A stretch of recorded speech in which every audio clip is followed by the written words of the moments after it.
Yo soy de instituto, no soy de... Aquí hay una altura rarísima, ¿eh? Desde un instituto nos caeríamos, seguro.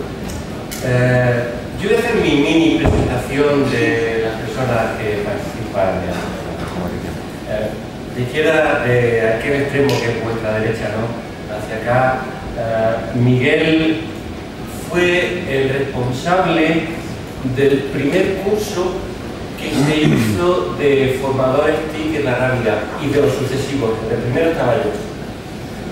Entonces, hay cierta ya tradición y es la persona que ha ido llevando el tema de los estudios, de cómo ha funcionado el tema de las TIC en los centros andaluces durante estos años. Ha estado detrás de todos los estudios, pero los demás sí. Aparte de eso, Miguel ya lo conocían, lo habíamos llevado a nuestro instituto a hablarnos, a Miguel y a Kiko, a hablarnos del tema de la problemática del alumnado nuevo en los centros, en un grupo de trabajo del año 2000, 2001, así, o sea que hay cierta historia. Jordi Adel, ya lo habéis visto. Jordi Adel es el gran predicador, sin más, es decir, en lo bueno y en la pregunta que voy a hacer yo después, es decir, aquí hay 80 personas en las que van a salir conversos todos, los que ya no estaban, después del dedo. ¿Cómo va la cosa? Después de los años de predicación, ¿por qué en esta mesa, o por qué en las mesas suele haber muchas caras repetidas y no llegan, no convertimos a ti?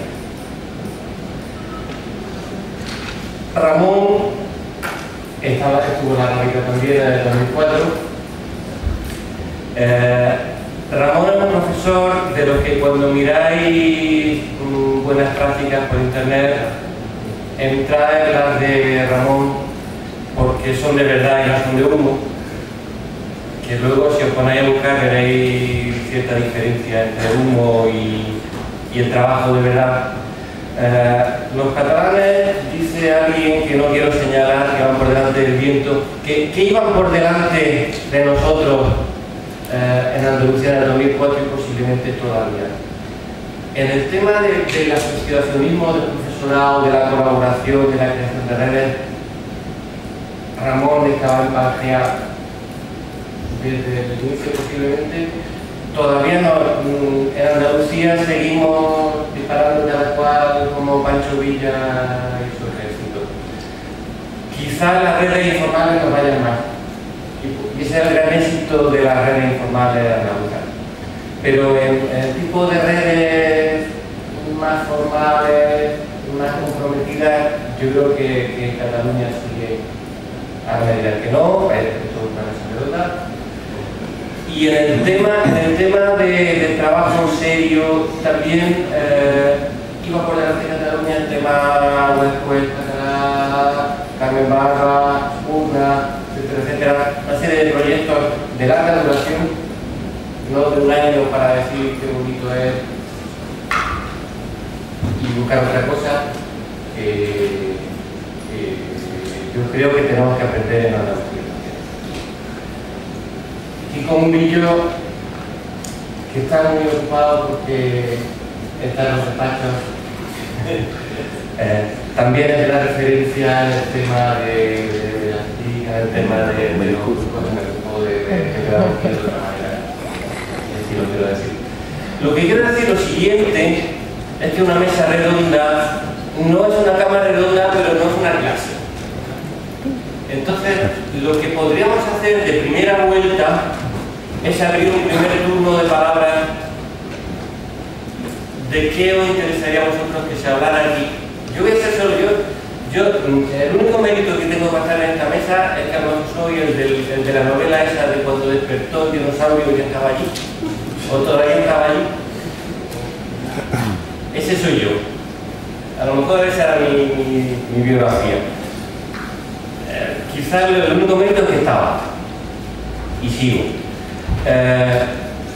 Dicho esto, que no se debe decir porque lo dicen todos los políticos, quiero decir, ¿qué queréis que le preguntemos ¿De qué queréis que nos hablen los componentes de la mesa? Hacemos un primer turno de palabras, lo ordenamos y intentamos que las 2 horas que nos quedan, o hora y algo, sean amenas, que no sean charlas magistrales.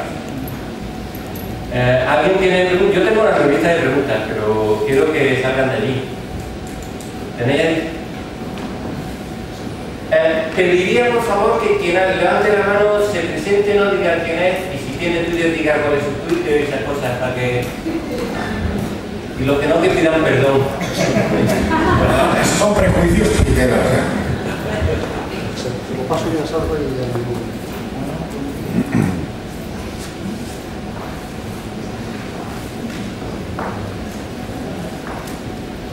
Bueno, voy a hacer caso al moderador, me voy a adelantar. Yo soy Salvador, doctor Barrientos, vengo de Castellón, soy maestro de primaria, pedagogo, aspirante a doctor, una cosa un poco triste esto de ser aspirante a doctor, porque cuesta mucho el doctorado. En fin, soy tuitero, estoy en Twitter desde hace un par de años, en Maestra, en un curso con Pisitelli, nos encerró a todos y nos dijo aquí, el que no tenga Twitter, que se lo haga. O sea, ahí teníamos ordenadores, empezamos aquel día y muy contento de la experiencia de Twitter. He conocido gente estupenda, ya estaba en temas de renovación y me ha ayudado a seguir. Y el mundo 2.0 la verdad que me lo ha abierto bastante. Y lo recomiendo sinceramente, es una experiencia muy buena. Yo quería preguntar 2 cosas. Primera cosa, ¿qué diferencia hay entre el punk y el play? ¿Vale? Si es que es un tema de más libertad, nos explicáis un poquito, todos. Y después, el tema de la metodología. Yo creo que hay distancia, no sé si Jordi tú has hecho alguna cosa en ese sentido, entre los MRP tradicionales y la innovación 2.0. Es posible.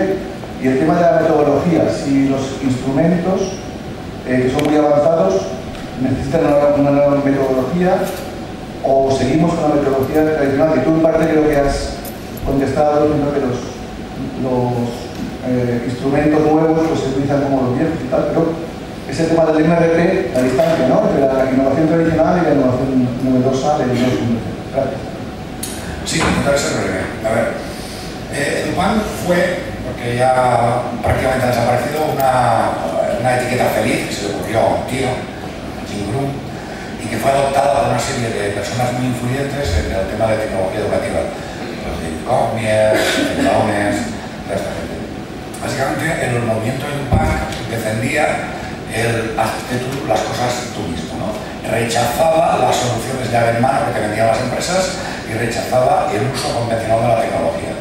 El problema es que al final se acabó apoderando de la palabra, del término, una serie de personas y de líneas de pensamiento y acabaron matándolo, ¿no? En nombre del punk acabaron con una especie de ideología neoliberal de desinstitucionalización con la que ayer ya había gente que no estaba de acuerdo y que con toda la razón del mundo, ¿no? Es decir, cuando en nuestra sociedad quitamos absolutamente todas las garantías, lo que ocurre es que los ricos salen muy beneficiados, los pobres salen muy perjudicados, en fin, todo ese tipo de cosas. El PLE es un enfoque de la enseñanza, o es un enfoque del aprendizaje más que de la enseñanza. Y creo que es un tema que se está desarrollando. Recién estos días se acaba de realizar el tercer congreso mundial, simultáneamente en Pequín, en Nueva Zelanda, y en Aveiro, en Portugal. El segundo se hizo en Southampton y el primero en Barcelona. Y el tema del PLE se está perfilando todavía. Mantiene, digamos, raíces con otras muchas teorías, con el concepto de ecologías de aprendizaje o de contextos, con la teoría de la actividad, con el conectivismo de Siemens y de Downes, etc. Pero diría que el PLE es un conjunto de ideas sobre cómo afrontar el uso de la red, sobre todo para aprender más que para enseñar, en distintos contextos, tanto de educación formal como informal. Algunos colegas, Lidia Castañeda, que la habéis visto en la fotografía, entre otros, estamos intentando introducir las ideas sobre PLEs en la educación formal con nuestros alumnos. Y la verdad es que es complicado porque la filosofía que hay detrás va directamente en dirección contraria a la filosofía de la educación formal prescrita, en la que el alumno espera que tú le digas todo absolutamente, está hablando de la universidad, le digas absolutamente todo lo que tiene que hacer para aprobar y sacar una buena nota. Y cuando le dices, lo que tienes que hacer es decidir tú qué tienes que hacer, pues lo desconciertas bastante, suele ser habitual. Eso por una parte. Por otra parte, yo creo que vamos a volver a ciertas características de los MRPs. Los MRPs, yo la crítica que les haría es que eran muy cerrados. Es decir, eran un conjunto de personas muy potentes, con actividades muy interesantes. ¿Todo el mundo sabe lo que es un MRP? Sí, perdón, movimientos de renovación pedagógica. Lo que había antes de los CEPs era, a ver, durante el franquismo y el tardofranquismo y después de la muerte de Franco, los maestros se organizaban para hacer actividades de formación, porque desde arriba no recibían nada absolutamente. Lo que recibían no les gustaba, evidentemente, era la sopa oficial. Entonces organizaban una serie de actividades, las más conocidas eran las escuelas de verano. Las escuelas de verano, la gente que tenía cosas que contar venía a contarlas. Normalmente traían algún pope de la universidad que no le hacían ni caso, porque era normal y muy bien. Y luego había talleres horizontales de gente que sabía hacer cosas y que enseñaba a los demás. Se organizaban, pues eso, cuando acababa el curso de verano. Y había un espíritu donde no solamente jugaban papel la transmisión de información, enseñar habilidades técnicas, sino de refuerzo emocional. Es decir, a ver, creaban una identidad, o sea, el NRP te daba, digamos, una chapa, en el sentido de que eras maestro, pero además eras de los innovadores, de los del NRP. Había una ideología detrás, los NRP eran de izquierda, muy de izquierda, eran feministas, eran ecologistas, eran sostenibilidad antes de que todo esto se pusiera de moda. Y todo eso se acabó cuando la administración reconoció que la formación había que institucionalizarla, había que dar puntos, había que dar sexenios, había que dar méritos y había que ofertar desde la administración formación. Los CEPs y la formación, digamos, permanente reglada acabaron en buena medida con los MRPs, que todavía quedan en algunos sitios haciendo cosas muy interesantes. Y ahora yo tengo la impresión de que cosas como el EAVE, Novadors, Aula Blog, las jornadas ya ni menos quizá, pero jornadas que se organizan sobre TIC e innovación en muchos puntos de la península del Estado, a las que os invito a ir, están retomando cierto espíritu de las escuelas de verano y de los MRPs. La sensación de pertenecer a un grupo y tener cierta identidad, la de ser un poco diferentes, lo cual no es ni bueno ni malo, es un hecho del resto de gente porque participamos de procesos, etc. Y la segunda pregunta, a ver, los MRP sería de innovación didáctica 1.0, como tú decías, o sin números, muy abierta, no solamente temas de tecnología, sino que de todo absolutamente. Los movimientos de innovación 2.0 estarían muy centrados alrededor de la tecnología, bien como herramienta para hacer cosas en aula o como herramienta para los profesores comunicarse, mantenerse al día, crear redes e intercambiar ideas. Recuerdo hace poco se han organizado las primeras jornadas en España de PBL, de aprendizaje basado en práctica, en problemas o en proyectos. Y eran profesores todos, o casi todos, muy vinculados al uso de las TIC, tanto en el aula como para mantenerse entre ellos en contacto. Y seguro que en Facebook hay una enorme cantidad de grupos preocupados por temas que no son estrictamente uso de las TIC en el aula, son de otros temas, pero que usan las TIC ellos para mantenerse en contacto. Y finalmente, yo sí que defiendo, ahí eso pregunta a Pérez y te dijo que no, yo sí defiendo la idea de que está emergiendo una pedagogía, que es una mezcla de cosas viejas y cosas nuevas, que todavía no tenemos clara, que puede ser contradictoria, que junta cosas de Vygotsky, de Piaget o de Papert, cosas de Siemens, de Downes, de Cormier, de pensadores más jóvenes y más nuevos, que está intentando aprovechar esas posibilidades de la red.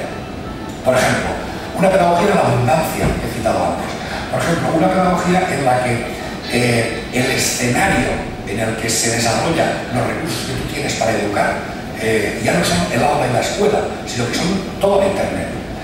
Una pedagogía que además hace cosas muy interesantes, como por ejemplo dejar espacio para aprendizajes no previstos, o planificar no en base a objetivos muy estrictos, sino en base a actividades. Es decir, no coger el currículum, diseñar objetivos evaluables en términos de conducta, y si no es eso, no es medir, no es valioso lo conseguido, sino que plantea actividades que dan juego y deja espacio, se llama canal de tolerancia, técnicamente eso, deja espacio para que seamos conscientes de qué otras cosas han aprendido los alumnos, porque a veces nos sorprenden, porque aprenden cosas que no teníamos previsto que aprendieran.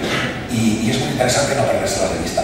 O, por ejemplo, una pedagogía que tiene también como característica el ser disruptiva, es decir, el romper cierto tipo de cosas, espacios, tiempos, espacios físicos, asignaturas, la división del currículum. Mucho de lo que estoy diciendo es escuela nueva. Muchas actividades muy innovadoras con TIC son Freinet. Y eso no es malo. Si las buenas ideas de la escuela nueva, muchas de ellas las podemos llevar a cabo ahora, yo creo que saldremos ganando todos. De momento, los que habéis dado técnicas Freinet, pensad, un tío como Freinet, si hubiera tenido la internet, lo que se le hubiera ocurrido. Cuando hablaba de imprenta escolar, cuando hablaba de la correspondencia escolar, cuando hablaba de actividades centradas en la práctica, en conocimiento del medio, romper los muros de la escuela, salir fuera a hacer cosas, ¿no? La cantidad de cosas que ahora podemos hacer con mucha más facilidad. Por lo tanto, creo que sí que está apareciendo una nueva pedagogía con muchos rasgos de pedagogías antiguas. Pero yo creo que Miguel Sola también podría reflexionar sobre esto, porque él ha analizado el uso real de esas nuevas escuelas de las TIC. Y junto a la cierta decepción, que era la pregunta que tú hacías, que tenemos todos de ver las tecnologías usadas de la misma manera que usamos otros recursos, o que el libro de texto sigue prevaleciendo, que ese ecosistema que ha creado las editoriales gobiernan nuestras vidas, también hemos visto cosas realmente sorprendentes. Algunas de las cuales las habéis visto ahora, y otras las veréis, si no las conocéis, con sucesivos ponentes. Por ejemplo, los de mañana, los que os recomiendo vivamente, y algunas cosas de las he visto con Ramón. Y yo, con permiso del moderador, voy a pasar el micro a Miguel, porque conocí a Miguel que decía así. Diciendo, sí, sí. No, no quería alargarme porque es una decisión de las mesas. Sí, yo precisamente lo que no quiero es que el debate se agote en esta primera pregunta, así que voy a ser muy breve. Con respecto a si es necesaria o no una nueva metodología, espero, Salvador y resto, espero que el jueves las dos primeras presentaciones que haremos Kiko y yo juntos, bueno, pues esa pregunta quede resuelta, ¿no?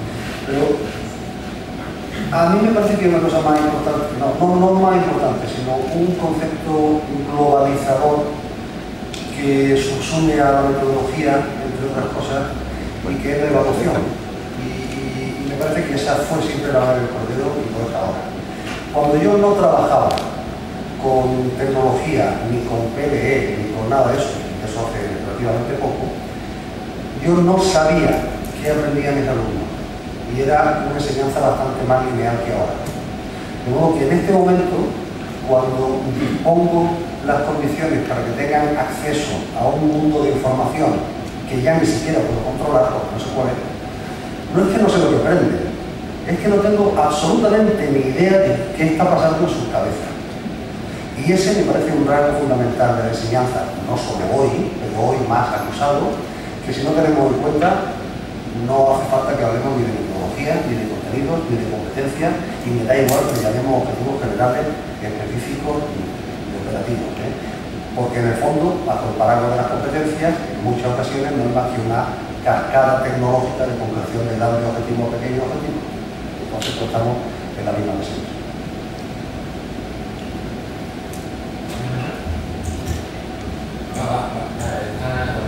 ¿Sí? Bueno, y como no responde el último, solo quisiera añadir una cosa.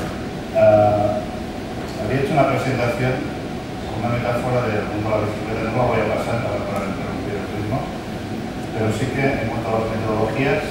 ¿Sí? ¿Ahora sí? Vale. Digo que había preparado una presentación pequeña para pasar el enlace Miguel sobre el tema de innovación, metodologías y tal, basado en el mundo de la bicicleta. ¿Vale? No, es igual. Como ya lo podréis ver, os lo explico. Sí, para mí las metodologías se resumen en tres, si hablamos del mundo de la bicicleta. La primera es la de los libros de texto y tal, que sería, ¿sabéis estos palos que se agarran desde la bicicleta del padre a la del chaval y va el chaval atrás pedaleando? Esto sería un poco la metodología menos 1.0, ¿vale? O sea, es el padre que va, el profesor que va delante, el chaval va detrás sin poder hacer nada. El siguiente paso sería, ¿habéis visto aquellas bicicletas que van con un mango detrás? El chaval se piensa que va solo, pero no va solo. Nos lo conduce donde le da la gana, ¿no? Entonces, esta continuará siendo la metodología 1.0. Y la metodología hacia la que debemos ir es la de las ruedecillas. ¿Sabéis las ruedecillas que se ponían a las bicicletas? Cuando un chaval empieza a ir en bicicleta, le va dando los pedales y va donde él quiere con un apoyo, ¿no? Y un día determinado, sin que el chaval se entere, le quita las ruedecitas y el chaval tira solo. O sea, para mí este sería un resumen de lo que es la metodología 0.0, que es hacia donde nos lleva a ver, ¿no? Y la 2.0, que es la que nos debería llevar, ¿no? En cuanto a lo que has hecho de los momentos de evaluación pedagógica, yo también he sido muy crítico con ellos, pero pienso que en la línea que has dicho antes, ellos hicieron su trabajo, que fue rescatar la dignidad de la escuela que venía de un periodo oscuro que era el franquismo. O sea, dicho esto, cumplieron su función creo que muy dignamente, muy bien, y ahora los retos quizás son diferentes. Por ejemplo, y empalmando un poco con la crítica que le quería hacer a Rafa, yo pienso que el modelo actualmente, mi modelo de red, es el de EAVE, es el de Nova 2, y no tanto modelos que él ha dicho que vienen de antiguo, pues que muchos de ellos han quedado en una red de amigos, en un club de amigos. Y eso también tiene relación con la